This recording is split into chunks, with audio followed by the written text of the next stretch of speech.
Hi guys, Linda here from ITTT, back this week with another live session. How's everybody doing? Welcome.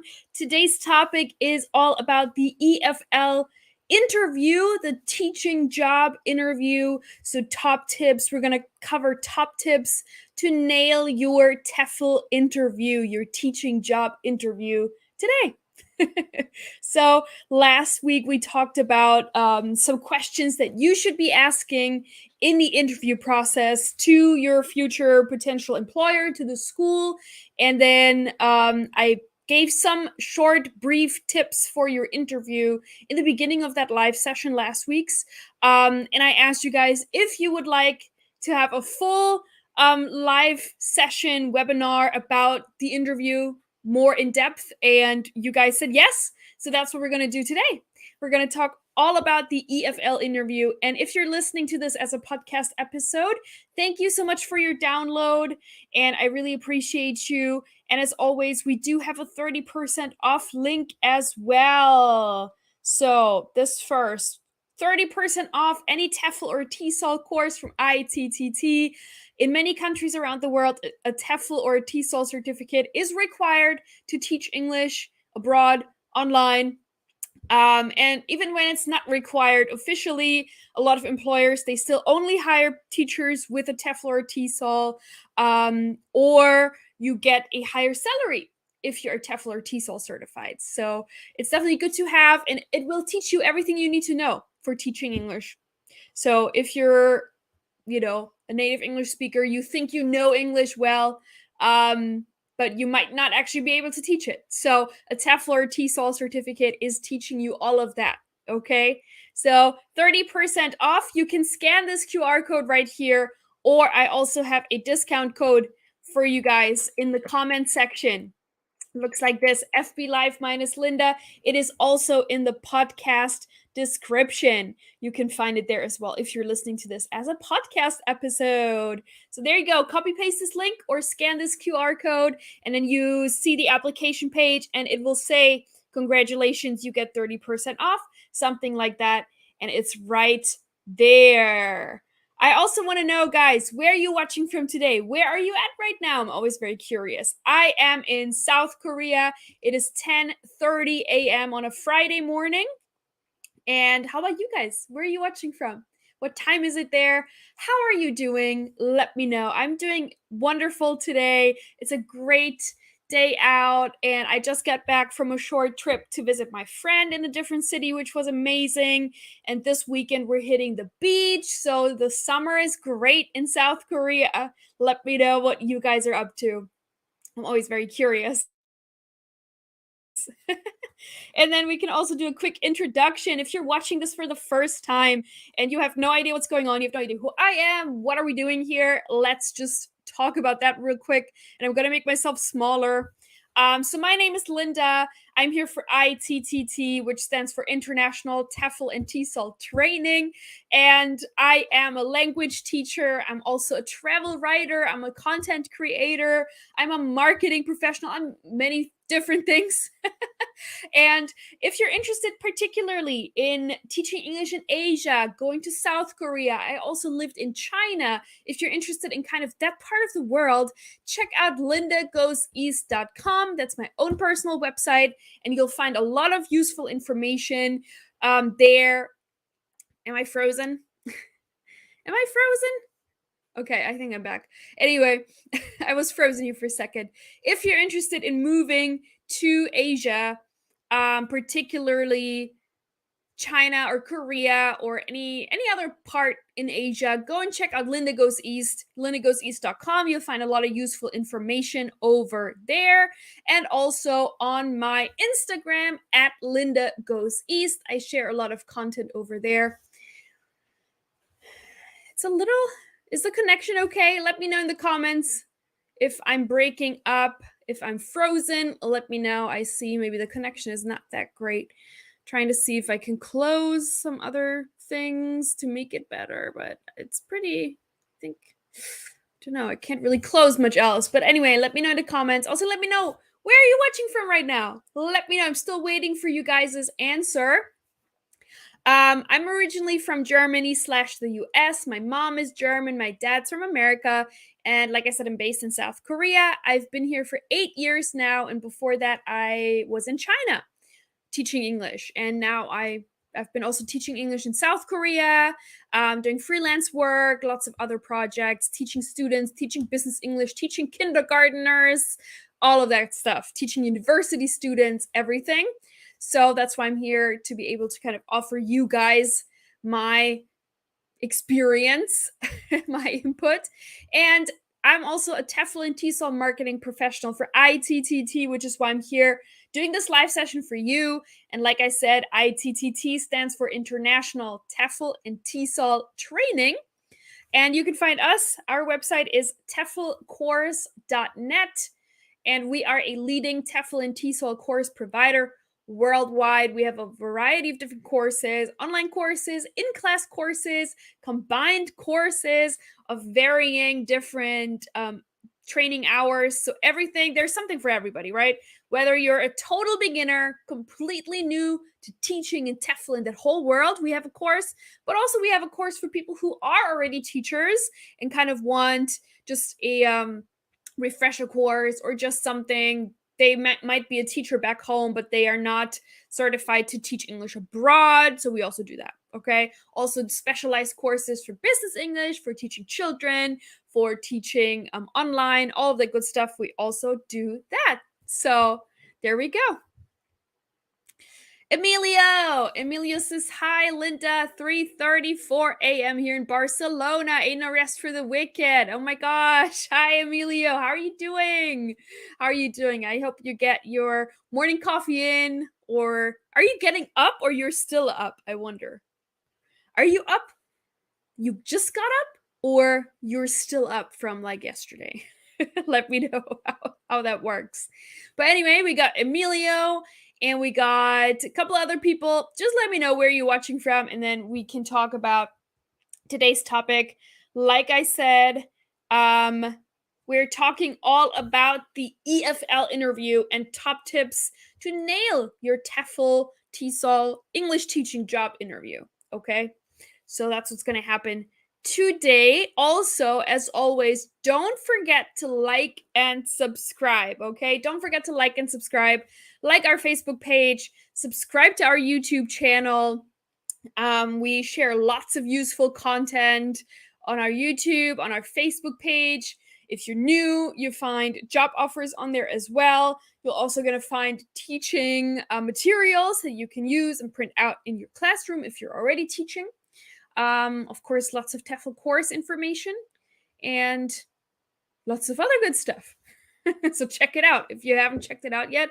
And you stay up to date whenever we go live. This is a weekly thing, right? I say this every week, but for those of you who are new, this is a weekly thing that is happening. So every week, every Friday around this time, we do go live, and you will be able to join us. You'll be able to stay updated, get notified whenever we go live. So just like and subscribe, and you don't miss out. All right, great.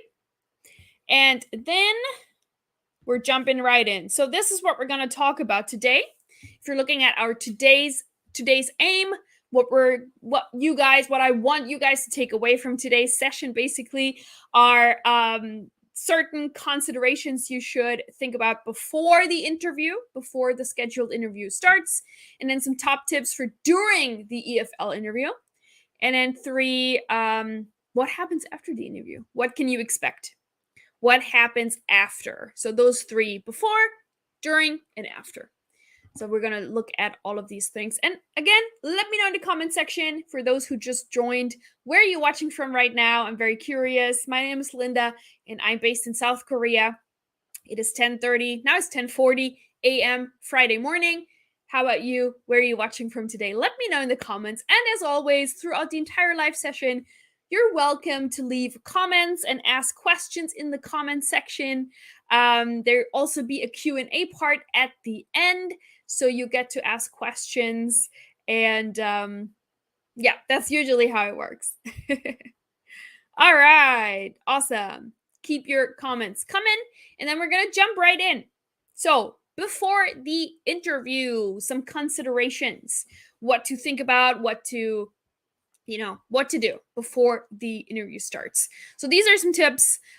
Usually a TEFL teaching job abroad interview will take place via Zoom, Skype, online, Google Meet, I don't know, online most of the time when people are hiring you from abroad when you're still in your home country. However, it can also be the case that you're actually interviewing in person. That can also happen. Okay, so but these are tips mostly for video online face-to-face online interviews. Does that make sense? So it's very important that you find a quiet and well lit space in your home or wherever you are. It should be in your home because quiet, if you're in a cafe or somewhere outside, is too noisy. So just find a quiet and well lit spot. So, well lit, depending on the time that your interview is, it would be best to have natural light shine on you. So I always say this as an example here in my live sessions. When I do my live, I sit in front of a window and the light is coming in. So natural light, right? However, sometimes I also have meetings or teaching. I teach at night when it's already dark. So then I actually have a ring light. So you could also invest in something like this, especially if you're teaching online anyway. So it looks like this. This is my ring light.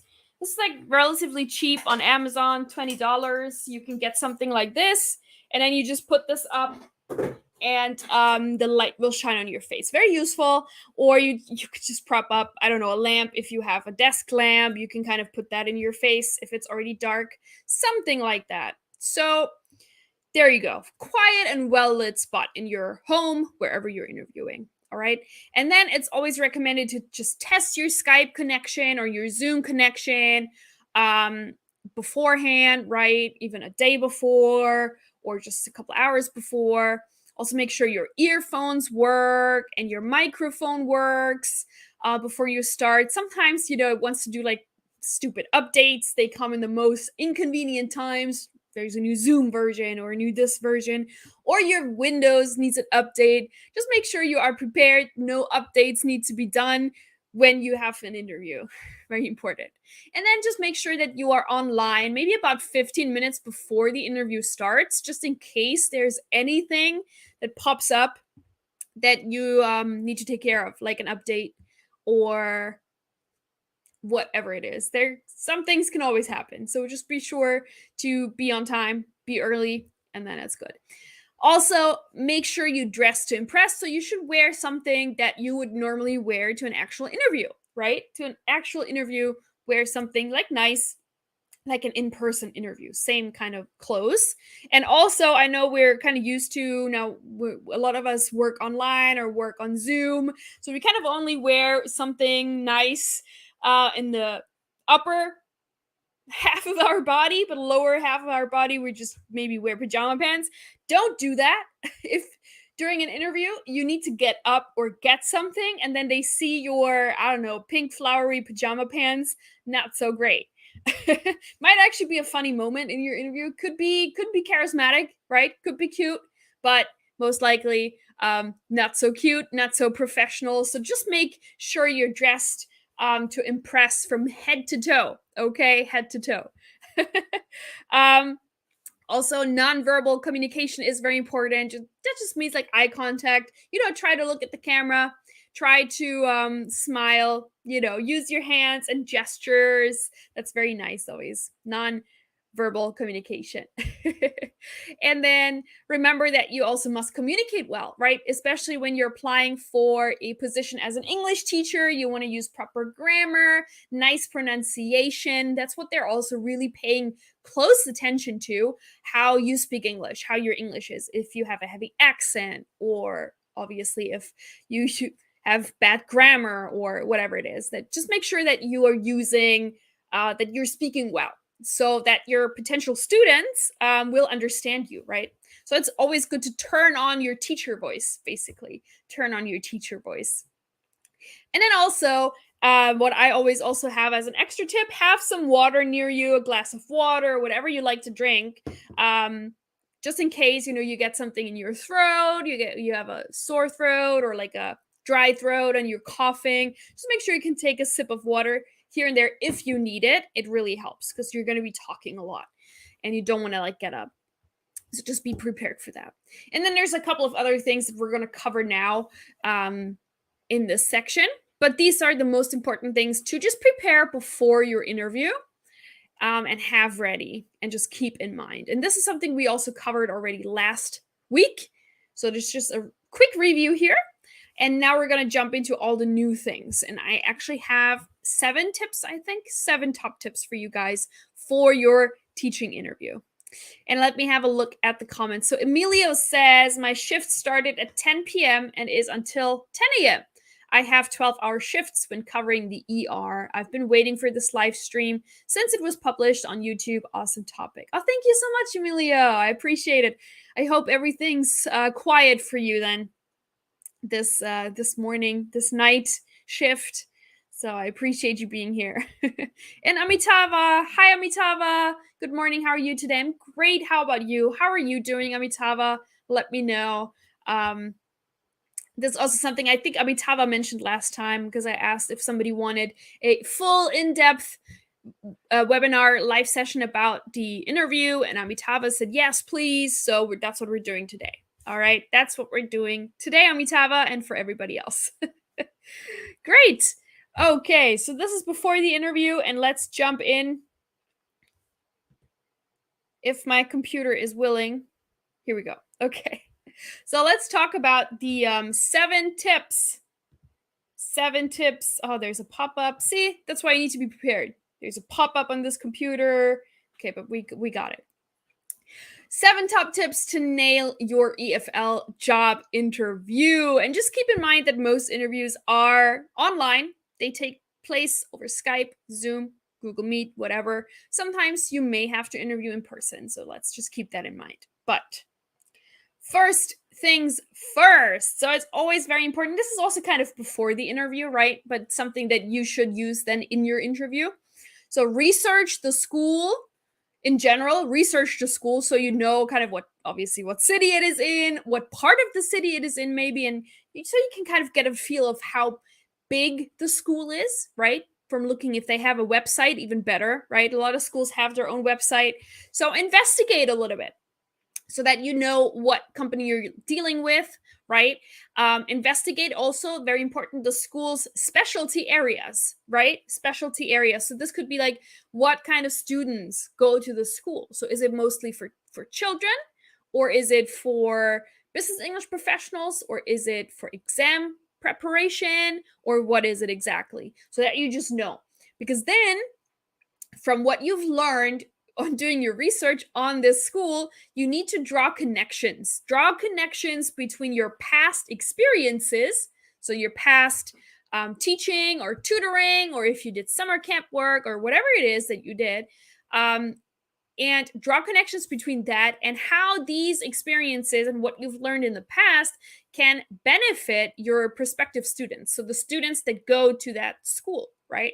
And this will be different depending on whether it's teaching children or teaching adults, or test preparation, exam preparation can be different. So make sure you do that. That's very, very important. Just to find some kind of connection, because that's what they are looking for. Are you the right person for this job, right? And if you draw those connections, then they see like, oh yeah, this is a great fit. They already have experience. That's a good fit. And also, of course, show enthusiasm, be enthusiastic, for adapting your teaching style to meet the specific needs of the school's target audience. So that's basically step 1, 2, 3 here, right here. So first, investigate, look at the school, find out as much information as possible. How many students do they have and what kind of students? And then figure out what connection can you make between your experience and these students, and then show enthusiasm, show how you will adapt your teaching style from your personal experience to meet those needs of the school's target audience. So that's very important. And then already this is going to be a very successful interview from there, when they know, okay, this person knows what's going on and knows how to deal with our students and knows how to teach effectively our students. So that's the first point right here. Let me know if you have any questions about any topics that I mentioned, any points that I mentioned. If something's not clear, if you would like me to elaborate, let me know. But there we go. Amitava says, thanks a lot, Linda, for remembering about my request for an in-depth discussion about today's topic. Yeah, absolutely. And this is such an important topic. And I went through all the previous topics and noticed that we didn't really have one specifically for this area yet. And it's such an important area as well, right? But again, with these things, and you might think like, oh, like drawing connections between your experience and how they can benefit your prospective students, it's not very specific. It's not a very specific statement, but this is going to vary so much from case to case, right? Because I don't know what everybody's personal experience and teaching background is different, right? And every school is different and has different students, and the target audience is different. So you have to also put in your work to find out and make these connections yourself, right? I can't do that for you, unfortunately. You still need to sit down and think about these things that specific for your case and the school that you're applying to. And you have to do this for every single interview because every school is different, right? So this is something you have to do every single time you have an interview. Sit down, type the school's name into Google with the city and the country if possible, and hopefully they will have a website and you will be able to gather this information. If they do not have a website and you're going through a recruiter, they should be able to give you that information, okay? Or if you know about this job from somebody else, mouth to mouth, or if it's been posted in like one of the Facebook groups, reach out to the person who posted it or ask your friend who recommended that school to you about this, right? What's the specialty of the school? What are the students? Because that's very important information that you need to know. And a lot of people might think every English school is the same. No, they're not all the same. So this is very important that you know exactly what kind of school this is and who the students are who go to that school. This is the basis for the entire interview. So this should be taken very seriously, and that's why this is point number 1. All right, we have Peter here. Hi, Peter. 9:52 p.m. in North Carolina. Awesome. Welcome. How are you doing? Thanks for joining. All right, as always, feel free to keep your comments coming, questions coming. Let me know where you're watching from today. Just have a discussion, right? I don't want this to be just a lecture. I always say this, but an actual conversation. So you give me something, I give you something, etc. Back and forth. All right, there we go. So this is number 1, research the school. All right, let's have a look at number 2 here. Point number 2, also very important. So prepare for a short formal class and stick to the methods you've learned. And let me have a look at Amitava's comment that just came in before we jump into this. But Amitava says, so Linda, I presume a formal dress is of paramount importance for making a first good and lasting impression compared to a casual one as regards to the interview. Yeah, this is something I mentioned right in the beginning. Maybe you've missed that. I'm not sure when you tuned in, but absolutely. So dress to impress. And I mentioned that you should wear something like what you would normally wear to an actual in-person interview. So wear something like that. So suit and tie, or like for women, like a blouse, something nice. It doesn't have to be like too formal. Also, again, this would be something that you would kind of find out for when you're doing this, when you research the school, right? And you kind of see what type of school is it. There are some schools that are super formal and all the students wear uniform. Then maybe you can also dress up a little bit more. Also depends on the culture of the country. So for example, people in South Korea, they really like to dress up a lot. So then you could also dress up a lot. Yeah. This will be something you will figure out when you're doing your research. And again, I also mentioned that because the interviews are a lot happening a lot online, Zoom and Skype, where you only see the top half of the body, right? And this has kind of become a joke during the pandemic. People only dress up nice at the top upper part of their body, and then they wear like pajama pants or something at the bottom part. But for the interview, I would really encourage you to wear something nice on your entire body, also the lower body, because just in case, if you need to get up and get something, get a certificate, go get some water. I don't know if you have to get up and maybe teach, or they want you to stand up and hold a quick mock lesson. And then you have like weird pajama pants, is not a good look. So just try and wear something cohesive on your entire body. All right. Good point. So let's have a look again at number 2 here. So prepare for a model class, a short model class, and stick to the methods that you've learned. So this is actually something that either, we talked about this before actually, the demo class. I did a live session about how to nail basically your interview demo lesson. So a lot of schools for English teaching jobs, also online teaching positions, what you need to do in order to qualify for the job is to hold a quick mock or demo lesson. And oftentimes the school, the employer, or the online platform, they will already let you know beforehand the topic and how long it should be. They will let you know everything so that you know exactly what to prepare. And then you hold your mock lesson. This is often like either part of your interview, or it can be also scheduled on a separate day, things like that. Sometimes it just happens spontaneously. So sometimes they will not let you know that they want you to hold a quick demo lesson, but then they're like, oh, could you show us how you teach for 10 minutes or something like that? And then you need to be prepared. So make sure you prepare for a short model class. And again, the topic of this model class should align with their students. So again, this is part of number 1. When you research the school and you figure out what kind of school is this, what do they teach, who are the students, then you would also pick a topic that would fit, would be suitable for their students. Okay, so you need to make sure that it's the right level, especially the right level, right? If this is a school for kids, but you prepare something for business English, that might not really align very well, right? So make sure you pick something that fits. Okay, so think ahead about potential topics for the model class, something like past simple versus present perfect, or present continuous versus conditionals. All these things are always good. If it's really, really young students, you could just do like animals and colors is a very common topic, to be honest. And this is also something you can find very easily on Google, right? There are a lot of different topics. You don't have to spend too much time on figuring this out. You can just Google demo lesson, 10-minute demo lesson about animals and colors, and something will come up. Or again, you can use Chat GPT. This is something we discussed a couple of weeks ago during a live session, how Chat GPT can help you with things like that. So this would be also something you could type into Chat GPT, asking the chatbot to create a 10 or 15-minute demo lesson for this and this type of school for students aged 6 years old.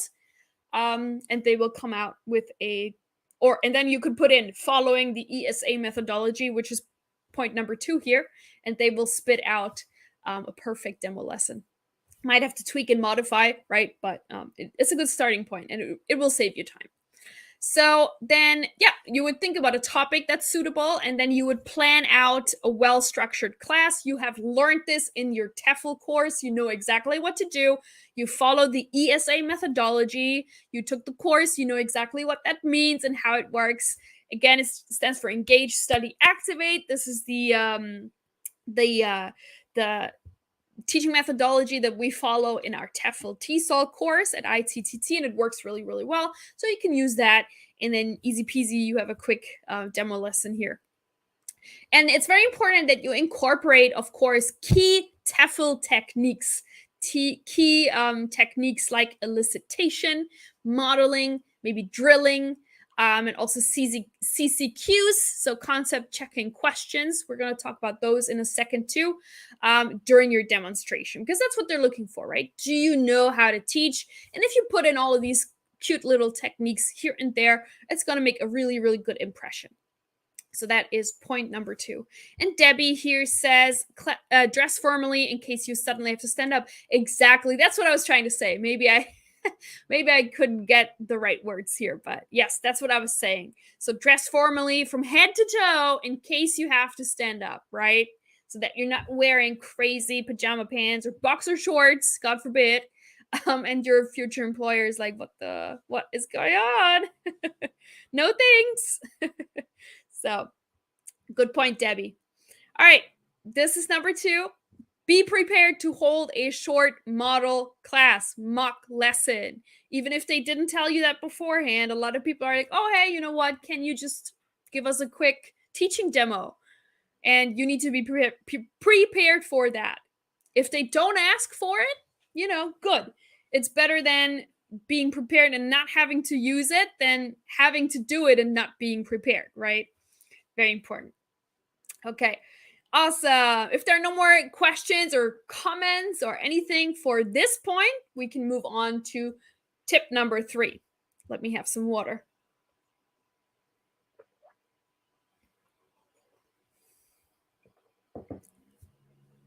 Okay. All right. Great. And this kind of ties in with point number 2, but it's just bring your best lesson plans and materials to showcase your capabilities. So even if they don't ask you maybe to teach the topic of like lesson planning and preparing materials and things like that will probably come up. And then if you have this prepared in front of you, I don't know, obviously maybe nicer than this, but you can go through, you can be like, oh yeah, this is a class that I planned out and I use this kind of format. If you can show them, then that really demonstrates it looks very good. So select lesson plans that demonstrate your creativity and effective teaching strategies. Maybe even in some cases you could screen share if you plan out your stuff like on your computer. Obviously you could screen share and show them, oh yeah, this is like a class or a lesson I just planned out for this and this student. And you want to include materials that you either have designed yourself that makes a really good impression or just used, or found somewhere else, such as handouts, visuals, multimedia resources. This could be a question that they ask, how do you usually plan your lessons? And then you could just have a whole folder binder here of materials and you could just showcase that. And then that makes a really good impression. And also, very importantly, highlight any experience with telephone classes or test preparation, or also any experience specifically with children, any experience specifically with business English, any kind of like niche field. If you have any experience, be sure to highlight that and mention that because it is a sought after skill in English teaching. And even if after your research, and even if that school doesn't specialize in that, you could still mention it because they might be thinking about opening a class like that, right? And if they now have somebody who is specialized or trained in that, even better. They could open a new class thanks to you and make more money, right? Don't forget that this is a business, right? Private English schools especially is a business, and they think like that. They think of their goal is to make money, right? So if you have something to offer better than the staff that they already have, that's even better. If they have more options now, when they hire you, they can open business English classes on top of their regular classes. Even better. That's great. So they want to hear about that. Even if it's not related to the job right now, still mention it, and then you're good to go. And yeah, like I said, so any materials that you have, any props that you made, anything you're really proud of, just have it like in front of you so you can show it, hold it into the camera, or like I said, in case, just screen share any materials. If you're really good at lesson planning or making your own materials like on the computer, you can show that off as well. So and make sure you have that prepared and ready already before the interview starts. You have all your things open, so you just have to press the screen share button and it's all right there, and you don't have to look through it. Because usually interviews, they also happen very fast because they're going through a lot of interviews, very likely. So you want to save them time. You don't want to make them wait. And yeah. waste unnecessary minutes. Okay, nice one. I think that's all about that. Yeah, just thinking, but I think that's all about that. All right, jumping into number 4. Okay, it's something we also kind of talked about before with using the techniques, obviously, that you've learned during your TEFL course. Now this is more about using TEFL, teaching EFL terminology confidently to discuss your teaching approach. This is always a question they would ask. What's your teaching style? What do you prioritize? Da, da, da. So it's very important that you use some terms and expressions that are known in the EFL field, right? It makes you look more professional and know your way around the industry, right? So employ terms like elicitation, modeling, maybe drilling, and again, CCQ, concept checking questions, and things like TTT, teacher talk time, in your explanations. So these are all terms you will have heard about in your TEFL TESOL course. If you haven't, you might want to take the course, right? If you don't know what this means, this will really help you and obviously look more professional.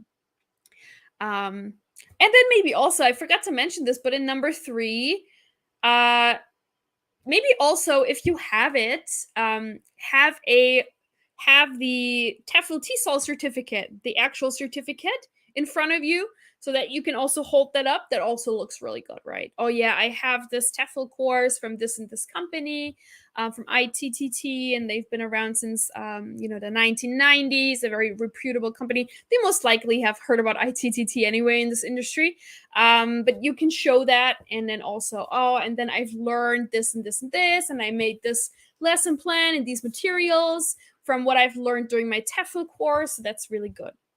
You can do that. You don't have to just sit still into the camera. You can actually showcase and use your things. That will look really good, because that's what a teacher does as well in the classroom, right? If that makes sense.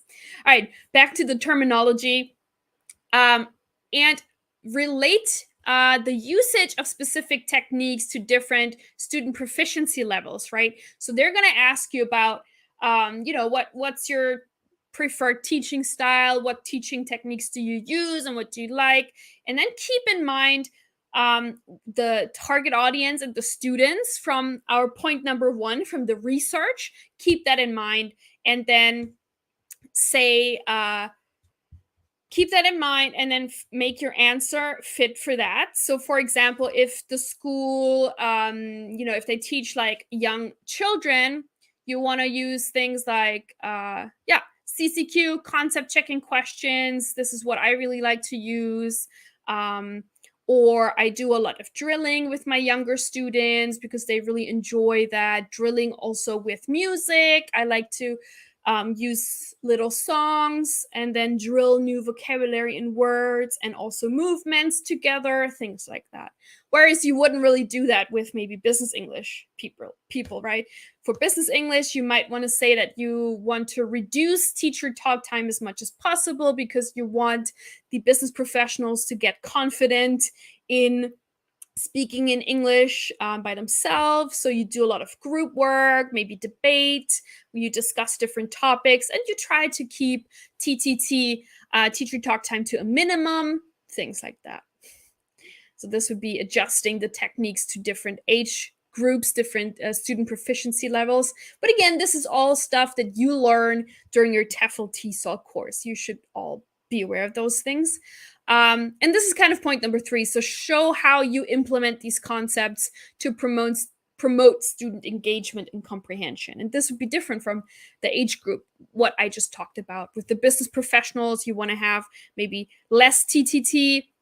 With younger kids, you could have more TTT, but also more elicitation, more modeling, more drilling with younger students. Okay. Good question here from Debbie. So let's have a look. What should we do if asked a difficult question during the interview? I think this is one of the points that's going to come up soon. If not, I'm going to get back to it. But, it depends on the question. Let me see what number 5 is. Yes, so this would be 5. what I would recommend, be honest. Be honest about any struggles, but offer solutions to address them. So if they ask a difficult question or something you don't know, a lot of first-time teachers might be really worried about that because they don't have experience. So what if they ask about what's my preferred teaching method, but I've never taught before? Be honest. Be honest that, oh yeah, well, I'm an inexperienced teacher. I'm a first-time teacher, but during my TEFL course, I learned how to use the ESA methodology effectively, and this is a strategy that has worked for me during the course for my for passing the course, and all the positive examples during the course was the ESA methodology. And that's why I think the ESA methodology is something that is going to help me, and that's what I like. So stuff like that. Be transparent. First point here, be transparent about any challenges you faced during the TEFL course, not just TEFL course, but any challenge you faced, even like, especially if you're inexperienced, right? So just be transparent and honest and say, yeah, I don't come from a teaching background. I've been like Emilio, I've been a emergency room doctor for the past 20 years. So I don't have much teaching experience, but I have a lot of experience in working under pressure, in managing a team and getting work done. So I'm planning on using these skills in the classroom, and I think that's going to make me a really good teacher. Something like that. So be honest, say what you can't do, but then offer a solution, right? Demonstrate your commitment to continuous learning. So just, that's always a good thing, not just in the teaching interview, but anything that you don't know, just show them that you're willing to learn and adapt, right? By expressing your willingness to improve in specific areas. Maybe if they're like, oh, do you have any experience with business English telephone classes? You could be like, not yet, but this is something, actually an area that I'm very interested in, and I've already done a little bit of research, and I would love to take my specialized TEFL course in business English very soon so that I learn these skills, and I would love to learn more about that at your school, learning from your staff. So that's an area I'm very interested in, and I would love to learn more about. Something like that. And just emphasize your proactive approach to also staying up to date with grammar structures you teach, or any kind of new teaching methodologies, teaching techniques, always staying up to date. Just show them that you're very interested, obviously, in being a teacher, and that you're always kind of looking for what's new and staying up to date. So you could say things like, yeah, I'm part of a lot of groups, EFL teaching groups, and we share a lot of information, news, or new studies came out, new teaching methodologies, new websites to get lesson plans or games from. So I really like to stay on top of that and stay up to date, and use the latest teaching methodologies or something like that. And also, every school is different, like we said in the beginning, and maybe something that how you've been teaching the past few years is different from what the school uses, what kind of materials they use, or the teaching techniques that they use might be different. So just be honest and say, yeah, I haven't used this technique before, but I heard about it and I would like to try it as well. So if that's what your school uses normally, then I would really like to, I'm going to give it a try as well. I think that could also be very effective and beneficial, and I'm here to learn and improve many different techniques. Something like that. So again, be honest, be transparent, and offer solutions, and be open-minded to new ways of teaching, and just showcase that you are willing to learn, and yeah, like that. If that makes sense. All right, perfect. Welcome, Debbie. If you have any other questions, let me know. Just put it in the comments. All good. All right, then let's have a look at number 6 here. And this is also very important because that's an important skill of a teacher, right? So number 6, stay organized and keep track of interview details with a diary. So this could be something like this. Carry a small diary or planner to note interview schedules, locations, travel times. Well, maybe not that. This is more for in-person interview when you have to go to the location, but just have this also in front of you, right? And you could have this in front of you, in front of your computer, my mic, and take notes, right? Take notes about anything. Also take notes about information that they give you about the school that you can then look, keep an eye on during the entire interview. If they say, oh, we have 315 students, write that down. Our students are aged between 6 and 15, write that down. Write all of that stuff down so that you can always keep an eye on that and incorporate that in your answers. So it's always good to have a kind of planner in front of you. And just because now when I'm doing this and I'm pretending like to write, I'm writing something down now. It looks like I'm looking down, right? And that's kind of bad body language, basically, right? So let them know that, oh, hey, I have a planner here in front of me. So when I'm looking down like this, I'm taking notes. So just be aware. It's not that I'm being impolite, I'm being rude. I'm just taking notes. So just let them know so they know. And then it's, oh, yeah, wow, she's taking notes. That's nice. So it also looks good. And then this is for in-person interviews. So use your maps, of course, to familiarize yourself with the interview location. This is for if you're, an in-person interview, so you also kind of know the neighborhood.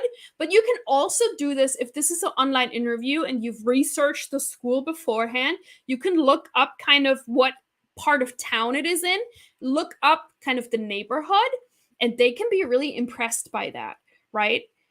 For example, if it's like, oh yeah, our school is like in a really nice, the neighborhood our school is located in is really nice, and a lot of our teachers, they in their break time, free time, they like to go downstairs to the first floor to grab a coffee. Then you can be like, oh yeah, I saw that on the map. There's like a Starbucks nearby, just 50 meters. And they're like, oh yeah, right. Oh, you searched about that. That's good. Something like that. That can be really impressive. It's a small detail, but it can be really impressive. So make sure you do that. And of course, this kind of, of course, we know that avoid double booking or arriving late for interviews, and just maintain an organized schedule. Of course, right? We should do that. That's kind of clear. Just make sure you kind of keep, also if it's an online interview, just keep your calendar kind of empty after the interview, just in case it runs late, or it runs longer. You don't want to have something right after and then have to rush or anything like that. Just show them that you're very organized. You can also do this again by just showing them, oh yeah, these are all my lesson materials that I use. That also shows that you're very organized. So just have a very organized impression that you like to plan. That's a very important skill to have as a teacher. So make sure that that comes across during the interview. That's what I'm saying. And then let's have a look at the last point here. This is number 7. Of course, we have to say that, right? It's kind of a no-brainer. Always be punctual, right? And this reflects your professionalism and commitment. And there are some people who are struggling with that, so that's why I put it down. Just always be punctual. Even for an online interview, you need to be punctual. So prioritize punctuality as a crucial aspect of being a reliable and responsible teacher.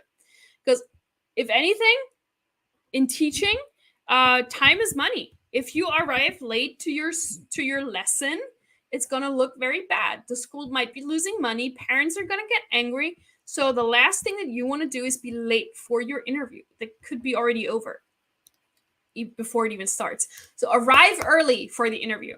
Okay, this demonstrates respect for the interviewer's time. Also for online interviews, be on time. Like I said in the beginning, be early, like 15 minutes. 15 minutes before, I want you to sit down. I want you to be ready, have your water, have your mic, have your lights set up, have your materials in front of you. Don't be late. Do not be late. Arrive early for interviews. And again, punctuality is a positive indicator of your potential reliability in the classroom. That's what I mentioned too. It's like the basic skill of any teacher to be punctual. any reliable employee. I would say any reliable human, maybe, to be punctual. Punctuality is very important. Okay, I think this is it. The 7 tips. And then, yes, let's have a look at what is next. So you did your interview, you did all of that. You gave good answers. So what happens next? If it will load. Okay, so the next steps after your interview. If your interview, of course, was successful, you will usually, of course, be offered the job and be given some further information and documentation. So this is when then they will start sending you the contract. You will go over your contract. Also, don't do this quickly. I think I did a live session in the past about what to watch out for before signing your contract. So this would be a good live session to watch after this. Read your contract very carefully. There are a couple of things how a good teaching contract should look like, and that's mentioned in that live session. So go back and check that out. That's very important. And if you didn't get the job, you might actually be given the opportunity to complete a second interview and or do a demo lesson. It might not be over, so don't don't be discouraged. It might not be over. You might get a second chance. You might get some feedback, and then you can improve on that. So make sure the employer sees that you have made improvements based on the feedback that you were given in after the first interview. If they give you any feedback and then you have a second interview, just make sure that you make these improvements, right? You don't want to screw that up. So that's very important. So these are the next steps. And just to recap, this might be a lot of text, but just recapping real quick what we've learned, what I mentioned, what's really important for your TEFL interview process, okay? So again, showcase your best lesson plans and materials to demonstrate your teaching capabilities, including any experience with specialized English. So any experience you have with business English, with telephone English, with test preparation, teaching very, very young students, or teaching university students, any kind of specialized field, you want to mention that as well. And again, you can have all of your materials kind of next to you in a beautiful folder that will look really, really nice. Second point here, so use TEFL terminology confidently to discuss your teaching approach, employing concepts like elicitation, modeling, CCQs, and TTT, teacher talk time. So make sure you just put these terminologies kind of in there, so they know that you're a teacher and you know what you're talking about. You are part of the field. You know the terminology, and that just makes a really good impression. Number 3, be honest and transparent, about any challenges, about anything that you don't know, and offer solutions to improve and stay updated with any kind of anything like grammar structures, but also things like teaching techniques, methodologies. Just showcase them that anything that you don't know, you're willing to learn, you're willing to put in the work, and you're always staying up to date. You're very driven. You're always looking to learn more and new things, and that needs to come across. That's very important. A lifelong learning, right? That needs to come across. And number 4, prepare a short model class, demo class, whatever you want to call it, demo lesson, and stick to the ESA methodology that you've learned in your TEFL course, and incorporate any key TEFL techniques like elicitation and modeling, what we talked about. And then that should be also a really good mock lesson if you stick to that, if you stick to what you've learned. And again, it's very important just to prepare that beforehand. If you're like, oh yeah, I took the TEFL course, I know how to do that, ESA, engage, study, activate, I know. When you're doing an interview, you might be very nervous, and it's not a good idea to wing this kind of stuff. So just prepare that beforehand and have your notes in front of you. And then you will ace it. There should be no problem. Okay, cool. Then again, this is how to find ITTT online, just real quick, how to find us. And then we're going into Q&A. And again, I want to mention that we have a 30% off discount code for you all today. So what you can do is you can scan this QR code right here, or I'm going to share the link with you again in the comment section. You just copy and paste this link and it will get you a 30% discount. 30% discount off of any TEFL or TESOL course from ITTT. And then I am ready to take your questions, whether it relates to the interviewing process, anything related to that, or anything else related to TEFL, TESOL, teaching English abroad or online, or courses. Whatever your questions may be, you can put them in the comments right now. Also, if you're watching this as a replay, or you're watching this like a couple of days or weeks or months later, you can still put your questions in the comments, and then we'll still get back to you. Our team will get back to you with an answer. Also, you can always, if you don't want to ask here in front of everybody, I totally understand. You can also just email us and reach out to us privately via email. Here at courses@tsol-tefl.com. That's our email address. So reach out to us, courses@tsol-tefl.com, with your questions, and our team will also get back to you about that. And that's all I think I have to say about that. So I'm just keeping an eye here on the comment section. Let me know your thoughts, your feedback, your questions. I hope that this is something useful today, that you've learned something. Again, with almost everything like that, your answers are really just going to vary so much from case to case, right? Like I said, your background is different than Debbie's background, than Peter's background, Amitava's background, my background. We all have different backgrounds. So all of our answers to different interview questions might be very different. And then also the schools are very, very different. So you always, the really most important thing is really to do as much research about that school as possible. That's very important. So Google that school, look at their website, get as much information about the school, how big it is, how many students there are, what kind of students, what kind of English teaching they do. And then you can build everything around that. That should be the core, because that's what they're looking for. If that makes sense. All right.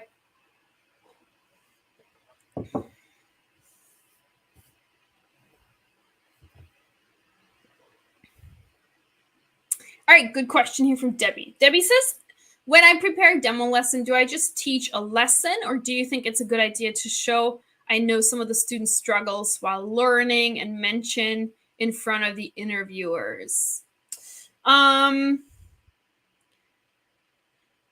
I think, yeah, it's a good idea to kind of show some of the struggles, but kind of incorporate it like in your teaching already. So don't, you really want to pretend like you're acting, right?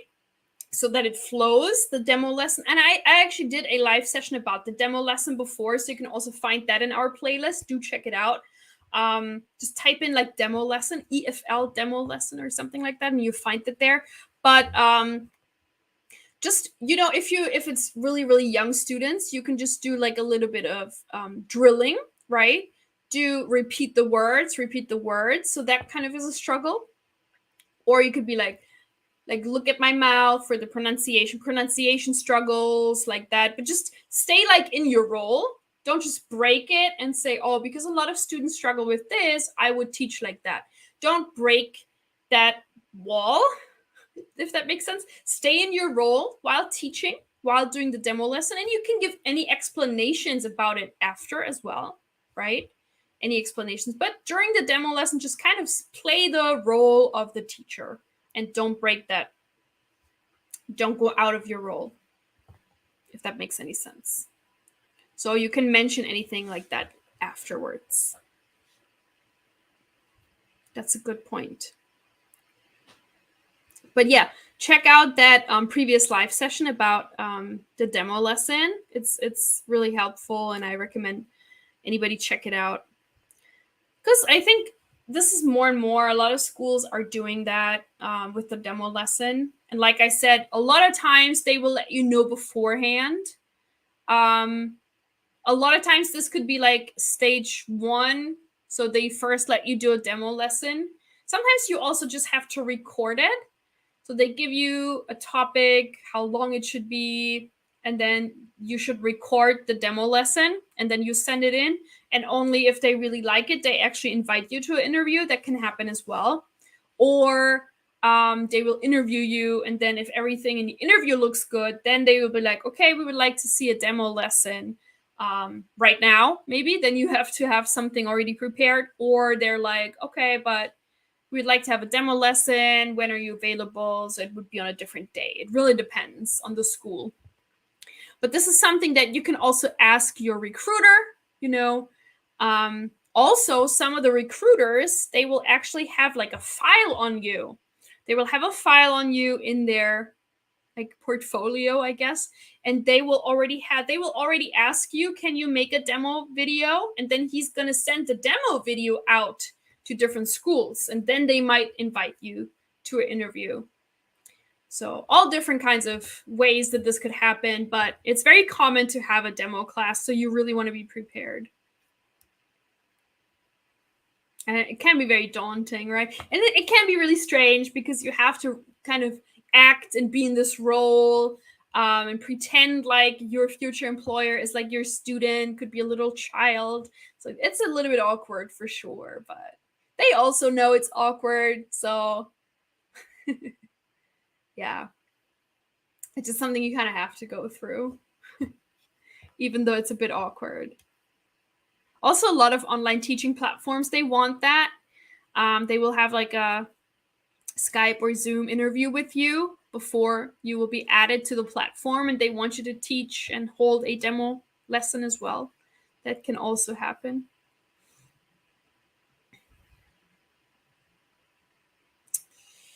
Okay, good stuff. All right, still taking questions. I still have a couple of minutes here, so keep your questions coming. And again, don't forget, I will be back again next week as well. So next week, because it's the first Friday of a new month, August already, wow, I'll have the live session will be an entire live Q&A session. So no specific topic attached to it. We do this every first Friday of the month. It's just a Q&A, live Q&A.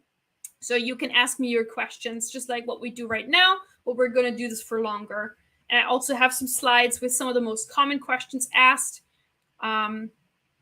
So Debbie says, take away lots of ideas. Thanks. Oh, I'm glad. Thank you. I appreciate it. I hope it's helpful. All right. Well, then, I'm going to say goodbye then. If you have any other questions, you can just leave them down below, or I will see you again next week for our Q&A live, and you can ask me all of your questions then. And until then, I hope today was useful. And if you liked it, just like and share this if you want with some other EFL teachers. I'd appreciate it. Don't forget about our 30% off opportunity. Take that course. Don't pay full price. Just save 30%, And I hope you all have a wonderful weekend wherever you are. And I really appreciate you guys always being here and watching everything. And thank you so much. And if you have any other topic suggestions for future live sessions, also let me know. You can put them down below, and then I'll also check them out. And until next week, I really hope you have a wonderful weekend, and I'll see you again next week, I hope. Thank you, guys. Bye.